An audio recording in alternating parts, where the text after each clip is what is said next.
Hey guys! Hi. So I know our setup is a little different. Obviously, because of coronavirus, we can't film together. So we just found a new way to film. So we're gonna do it this way. So this video today that we're doing is gonna be about the dark history of Chicago.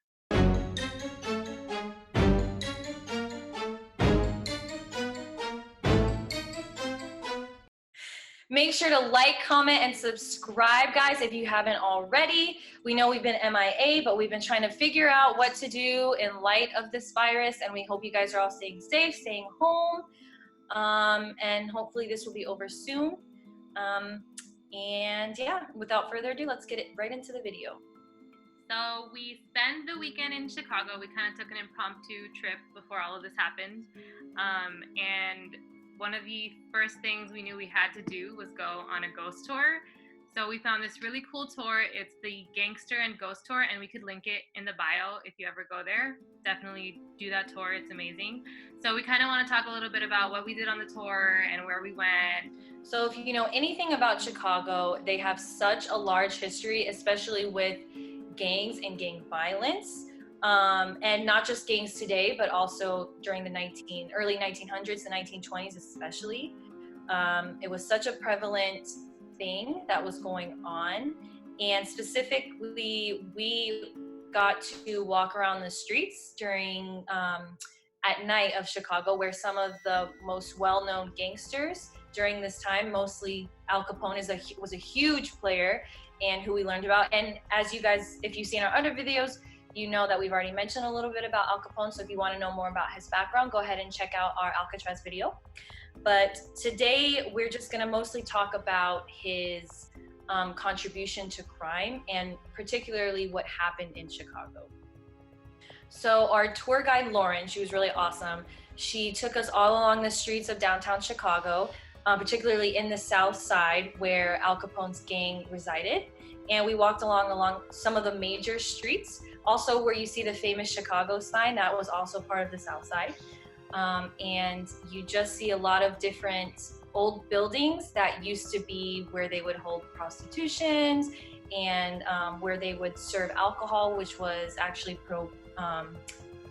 was illegal during this time.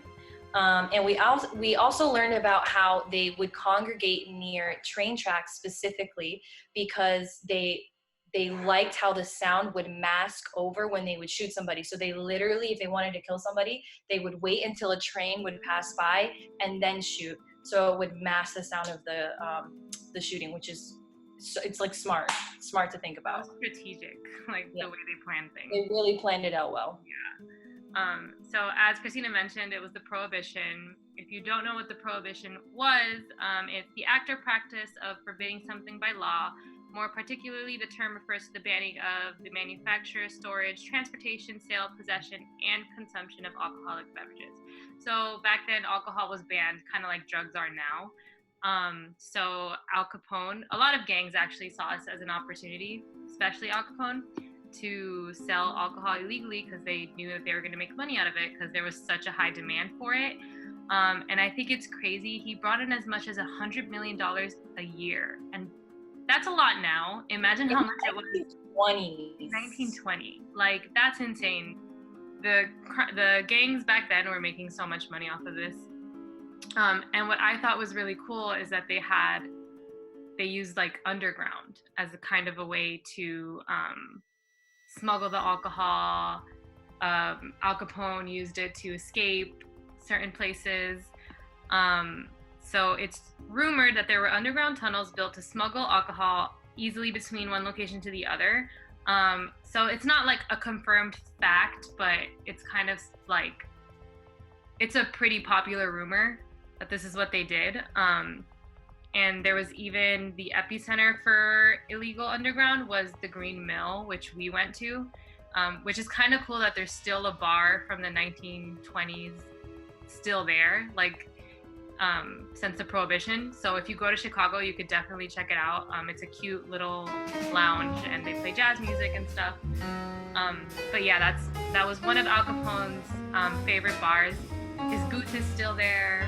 And there was like a something behind the bar, right? Like a Like they have this table, which if you're not looking for it, you'll, it's really easy to just pass by, because I did, and then I read about it later. There's a table that's actually behind the bar, and they have his picture, and they have a candle and like a drink, and it's the bar's way of like, this is the table of Al Capone. They always keep this table open for Al Capone, and it's almost like a shrine, if you will. And they also have a quote on the wall. So it's kind of like this bar is keeping his memory alive in a way, and using that history as a part of, it really brings people into the bar. I mean, that's the main reason why we went in, like hear live music, and to know, just because of the fact that we knew Al Capone was also a huge, he loved the arts, he loved drinking, gambling, all of that stuff, but he specifically loved jazz music. So it was really cool to also be involved in that and get to experience that for ourselves. Just a warning, you have to bring cash. It's cash only. So we made that mistake. Bring cash. So sad. Yeah, definitely bring cash. But yeah, like I mentioned, his booth is there, and his booth had kind of a clear view of the back and the front. So just in case cops came in or whatever looking for him, he could easily escape. And like I said, and even the owner of Green Mill said, like, yes, there was like an underground, and that's where he would go to escape, which is insane, and where they would smuggle alcohol. And speaking of like tunnels and stuff, there was even a tunnel in Al Capone's home. So it led from the kitchen, I think, from his home leading to the garage. So he had like thought of everything just in case he ever needed to escape. He was always on edge because he was such a wanted criminal. That he had to have these like escape plans. So even in his own home, he had it, which is insane. But what's also very interesting is like, he was paying off, not only him, but other criminals were paying off politicians. They were paying off cops. Like you look at it and you're like, oh, he got away with so much, but it's because of the money he was making, number one, and because of all of these other people who had high positions, that he was able to pay them off. So they looked the other way. It really wasn't until like the feds got involved, the federal government, until that's when things started going bad for him. So that's why he was able to get away with so much, because it's so crazy. So like when you think of it, you think of like gangs, and like they were the only ones involved in this, but they brought in so much other people, like there were bad cops, like bad politicians that would just kind of get involved in this for the money, because that's how. Exactly. Because they saw an opportunity too, and mind you, all of these people are drinking. Like these people never stopped drinking as soon as alcohol became illegal. They just found ways to go around it. So it's really interesting. So one of the bloodiest days in Chicago gangster history happened on Valentine's Day, February 14th in 1929, when police found 7 members of the North Side gang dead in their own headquarters, actually. And the North Side gang was an Irish gang, and their leader was named Bugs Moran. And it was widely assumed that Al Capone had put out the hit for Bugs Moran and his gang, just because they have always been rivals. But unfortunately for Capone, Moran wasn't actually in the headquarters at the time, but he actually was on his way to the headquarters, which is crazy because he managed to just be at the right place at the right time and not get killed. Yeah, so like she said, the intended target was not killed, but witnesses, they claim they saw men dressed as police entering the headquarters, pretending to arrest the men, and immediately Moran blamed Capone for it. He insisted that he was the one who did it, but no one was ever brought to trial or convicted for the murders. And yeah, the mass shooting came to be known as the St. Valentine's Day Massacre. And I think they mention it that in the tour at least, and I know reading through and researching, that this is kind of was Al Capone's last hurrah, if you will, before he was arrested. And even though he put out hits in different murders and so many people have gone missing, funny enough, he was arrested for tax evasion. Yeah. So like all of these violent crimes and then taxes. I feel like he knew enough people to cover up. Oh, for sure. Yeah. For sure. Okay, so now we're going to get into the haunted spots of Chicago, which there are a lot. There were like so many things that happened, so many accidents, deaths, just tragedy that happened in Chicago. So one of the things we did on the tour was visit all those haunted spots, which love going to those places. That's probably our favorite, I think. Yeah. Just because it's so interesting. To just be there, like be at the spot where like these things happen, where people experience paranormal activity. We didn't experience anything, but people, like the tour guide told us, people have taken pictures of like apparitions and just all this crazy stuff. So yeah, let's get into it. Okay, so one of our stops was the Congress Hotel, and this hotel was built in 1893, and it's an iconic landmark, and it's considered to be one of the most haunted spots in Illinois. Many infamous people stayed there, like Al Capone, H.H. Holmes, and it was right across of the World's Fair when that opened. And this is one of the reasons people say that it's haunted. So it's believed that during World War II, a mother and her sons came to stay at this hotel while she was waiting for her husband to arrive to Chicago so they could start their new life together. For unknown reasons, her husband never showed up. So she had no income, no way of paying for a home, no way of paying for like food for her family. So she begged the hotel if she could stay there. She didn't have any money, but she had literally nowhere else to go. They denied her. They didn't let her stay. So she was so just distraught, didn't know what else to do. So she was on the 12th floor, and unfortunately, she threw both her sons out the window. They died, and then she threw herself out the window. So they all died. So a lot of people claim that the boys' spirits are still there and that they haunt the hotel. So guests have reported being chased by the spirit of a little boy. No one's ever seen the mom, but they do see the little boys, and a lot of guests have reported that on the 12th floor. So another haunting that our tour guide Lauren told us about was in room 441 in the same hotel, the Congress Hotel. And you can't actually stay in that room unless you call and request it, which is crazy. And we actually saw, while we were there, we saw the light on in the room. So obviously somebody was occupying it. So that was pretty cool to see. They say that they get more calls from this one room than all of the other rooms. They call down to the desk or security because of what happens while they stay there. They report, and all the people report the same thing. So they report their stuff being moved around or put somewhere where they didn't originally put it, or objects moving in the middle of the night, terrifying noises that they wake up to, or sometimes they feel kicking while they're sleeping. So it's pretty curious, and we did so much research for this one in particular, but we couldn't find a background story. So nobody knows exactly what happened, which I feel like is more scary than anything. Like, what the heck happened in that room, dude? Like, what? That's so creepy. But would you stay in that room? Yeah, I think it's on my bucket list to stay in at least one haunted hotel. Probably the Stanley Hotel, I think I would want to stay in. I don't know if I could do one of the actual haunted like rooms. Yeah, that's crazy. But I definitely want to at least stay in the hotel to say I've stayed there. But also another interesting fact about this specific room, room 441, Stephen King wrote a novel on it called 1408, which is based on this room and the hauntings that has happened in this room. And it's actually with Samuel L. Jackson and John Cusack? Yeah, that guy. And I remember seeing it in middle school, and I didn't even like think about it, but now it kind of makes sense. They correlate. So that's pretty interesting. And in the movie, it's a little bit different.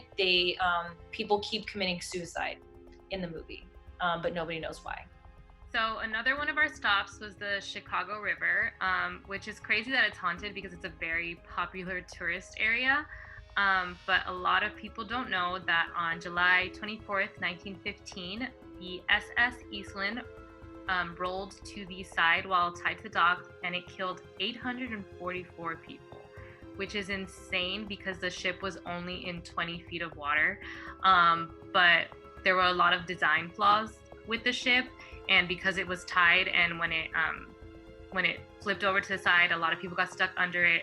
A lot of heavy furniture crushed them, and the ship was very top heavy, and it carried way more passengers than capacity. But yeah, it was a very tragic accident in Chicago, but it's funny because like the Titanic sunk only 3 years earlier, but everyone knows about the Titanic, but nobody knows about this. And it killed like 844 people. That's a lot of people.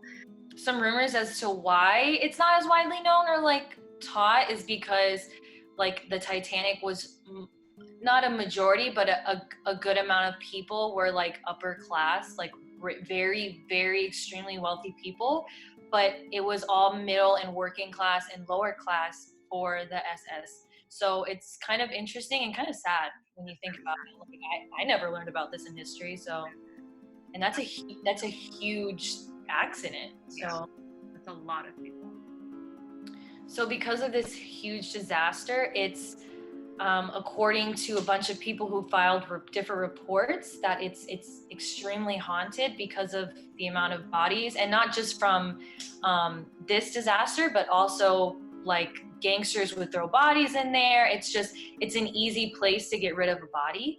So there have been so many sightings that people claim that they see dead bodies in the water floating, or a face looking at them in the water. People in the nearby buildings see people in the water, so they call and they make these reports of, hey, I see it, there's a dead body in the Chicago River. And the police got so many reports that they literally stopped showing up and stopped taking them seriously, because when the police would show up, there would be nothing. There wouldn't be a body, there wouldn't be anything. So it's just very interesting to hear about like what are these people seeing? Yeah. And then when the cops show up, there's nothing. That's so scary. And even like nearby buildings report like seeing ghosts wandering the halls that look like drowned victims. Like that is so creepy.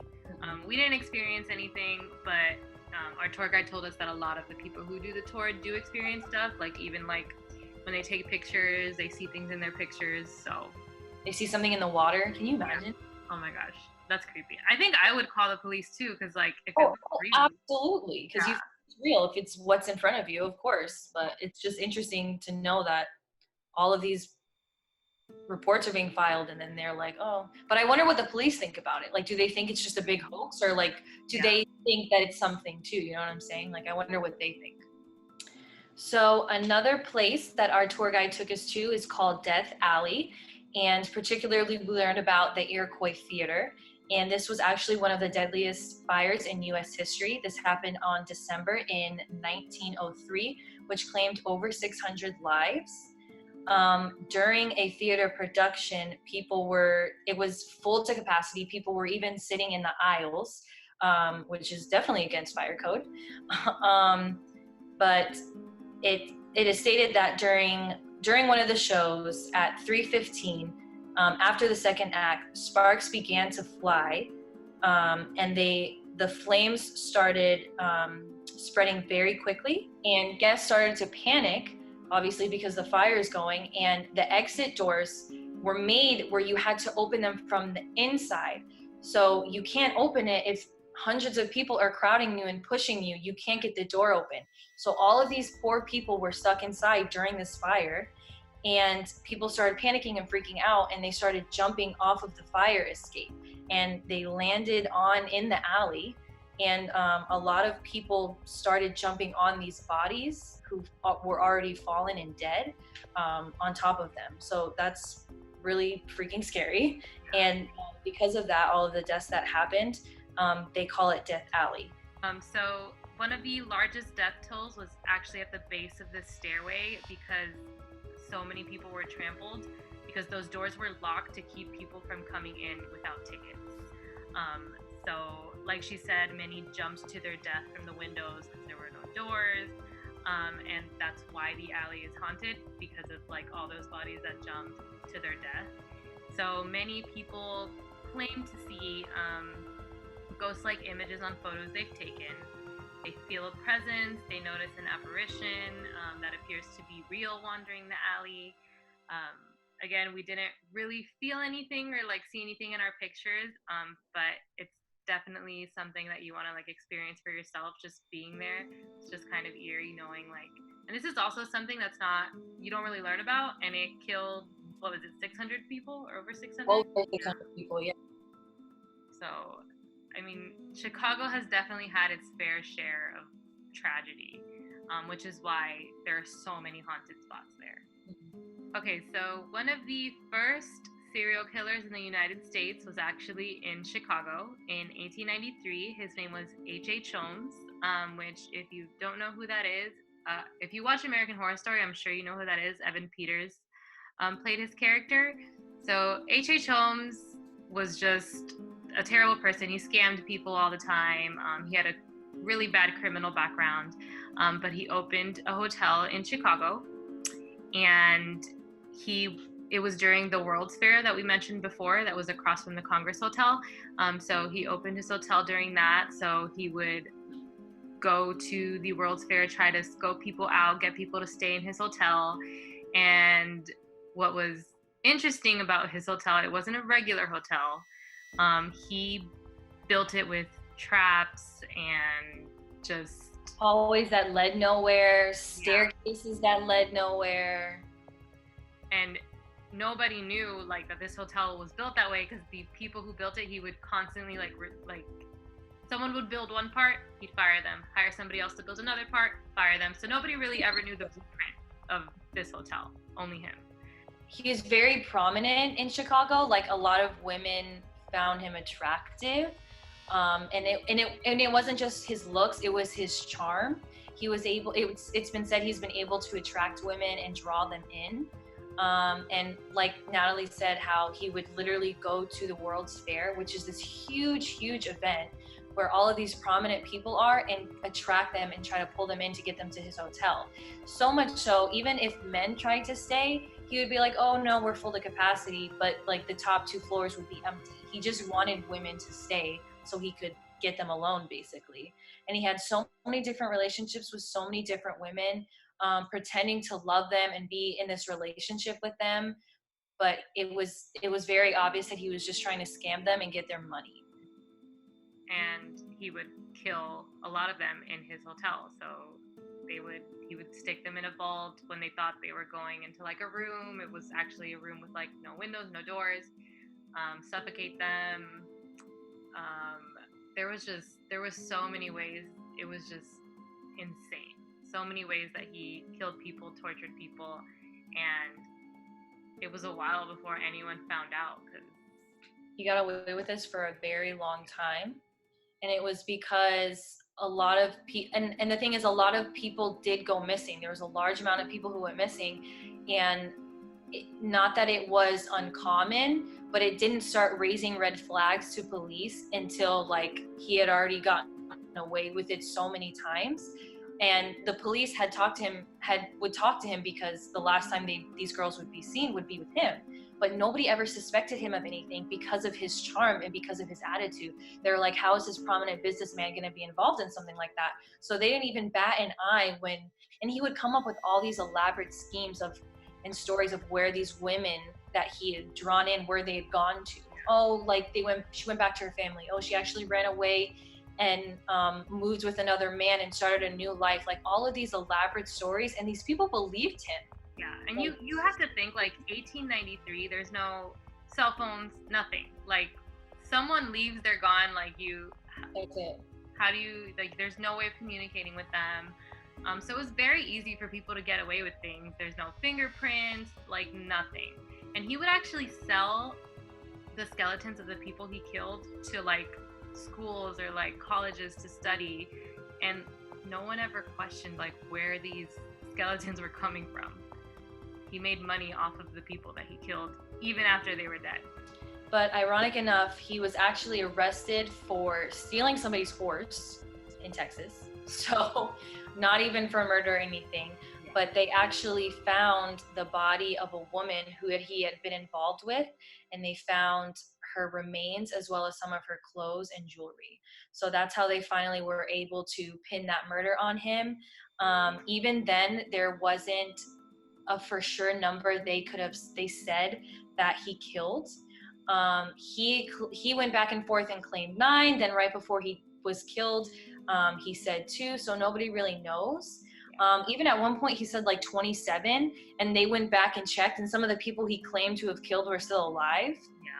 Just so weird. Like, it's almost like he's just playing with them. So one of the last things Holmes ever wrote was, "I was born with the devil in me. I could not help the fact that I was a murderer any more than a poet can help the inspiration to sing." That's so freaking creepy. Like what made this kind of more believable that he was like the devil, where there was just a lot of strange occurrences that began to happen after his hanging. So the detective, like on his case, became ill. The warden of the prison where Holmes was incarcerated committed suicide. One jury member was electrocuted in a freak accident. And the priest who delivered Holmes' last rites was found dead on the ground of his church of mysterious causes. So that's like just really creepy to think about that he said that, and then all of these things happened after his death. So freaking creepy. Yeah. So today you can't see the hotel. They demolished it. I think like that year that they found him, or I don't remember when, but they demolished the hotel. You can't see it. But I think the post office, right, is still there. The post office is still there, and it was really sad because our tour guide mentioned it's if not the most dangerous, one of the most dangerous areas in Chicago. So we were really sad that we couldn't go and see it, but obviously safety first. But the post office is still there where he worked and owned, so that's interesting. All right, guys, so that is it for the dark history of Chicago. If there is anything that we talked about that you want us to go more in depth about, like the gangs or H.H. Holmes or any of the hauntings, we could definitely do another video. So just leave a comment below and let us know.